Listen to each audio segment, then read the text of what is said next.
May kukunin na naman tayo guys. Napakasarap na damo.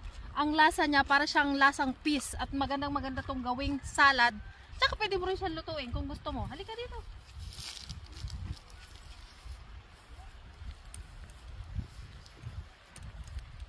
Eto na. Ayan. Napakagandang bulaklak nito. Damo siya kung saan saan siya tumutubo sa mga gilid-gilid.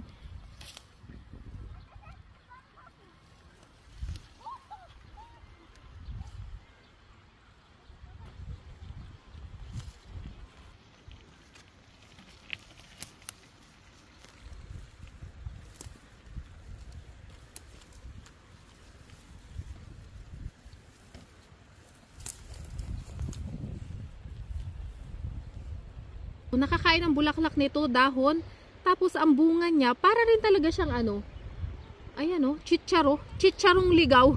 Pero yung bunga niya, maliit pa lang. Tikman natin.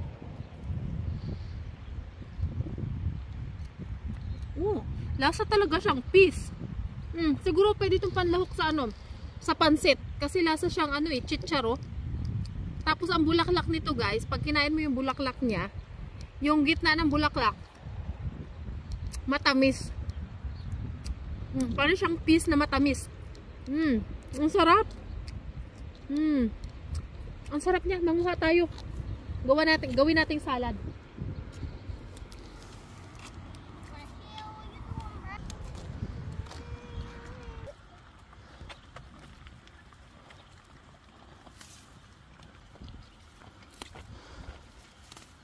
Ayan guys, ang dami.